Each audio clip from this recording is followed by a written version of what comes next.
এসে গেছি আমরা লাইরি বাবার আশ্রমে। এই আশ্রমটি ব্যান্ডেলে অবস্থিত। সামনেই অনেক গাছপালা দেখতে পাবেন, আর দেখতে পাবেন হাঁসেরা খেলা করছে। কি সুন্দর ফুল ফুটে আছে।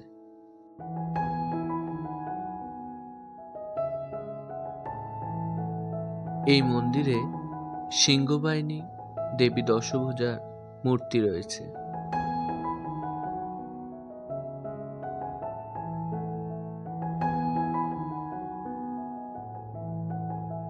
আপনারা ব্যান্ডেল স্টেশন থেকে টোটো করে এই মন্দিরে আসতে পারেন।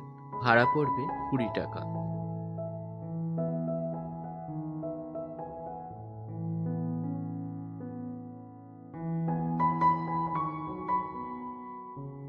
এটি একটি উপাসনালয়। এখানে যিনি এই মন্দিরটি প্রতিষ্ঠা করেছেন তার মূর্তি আছে। কি সুন্দর রাধাকৃষ্ণ দোল খাচ্ছে, তাই না? রাত্রিরে থাকতে চাইলে এই গেস্ট হাউসটিতে থাকতে পারেন। এবার আমরা প্রধান মন্দিরের দিকে এগোচ্ছি। এই আশ্রমটি রাজহাট নামক জায়গার একটি গ্রামের ভেতর অবস্থিত, যা পিকনিক করার জন্য একদম উপযুক্ত জায়গা। গ্রাম্য পরিবেশ এবং চারপাশে আমের বাগান ও পার্কিং এর সুব্যবস্থা আছে, তাই চাইলে একদিন আপনারা পিকনিক করতেই পারেন এখানে।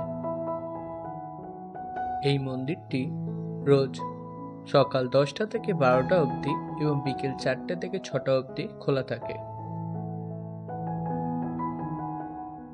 যারা এখানে এসে ভোগ খেতে চান তাদের ভোগের কুপন সংগ্রহ করতে হবে সকাল 10টা থেকে। প্রতিটি কুপনের মূল্য মাত্র 40 টাকা।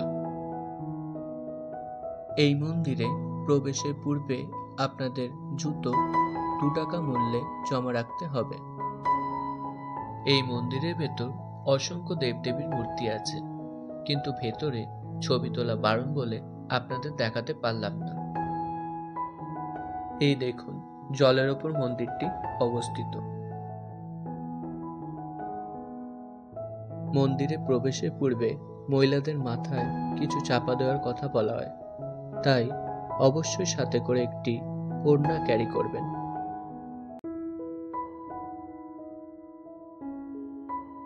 মন্দিরের সামনেটায় ধূপ মোমবাতি পাওয়া যাচ্ছে, আপনারা এখানে জ্বালতে পারেন।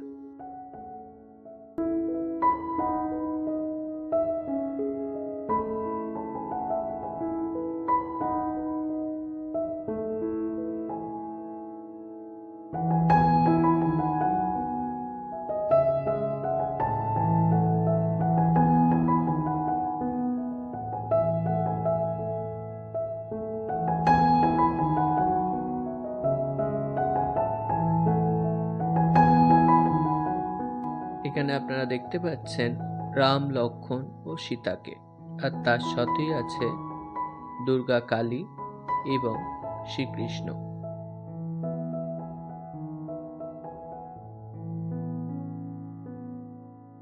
মন্দিরের ভেতরে এই খাওয়া দাওয়ার দোকানটি অবস্থিত।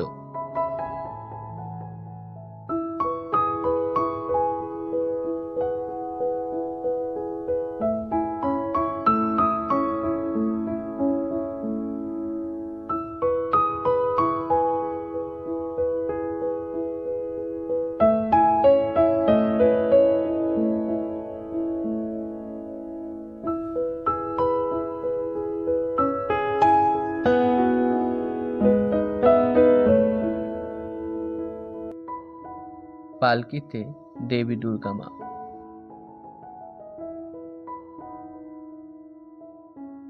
এখানে টার্কি পাখিও দেখতে পাবেন।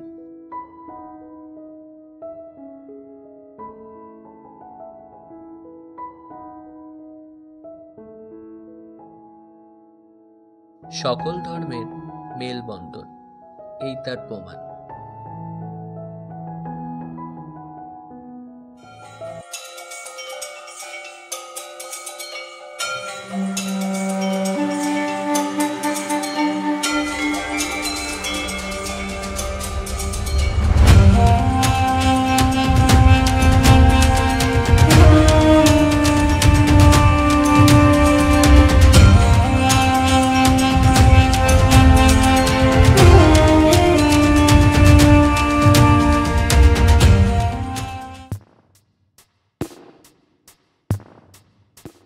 এবার আমরা মন্দিরের বাইরে চলে এসেছি।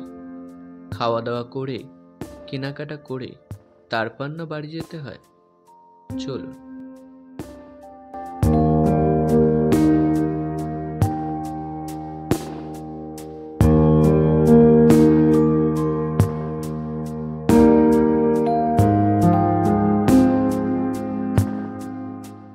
ভিডিওটা ভালো লাগলে like, comments, subscribe my channel.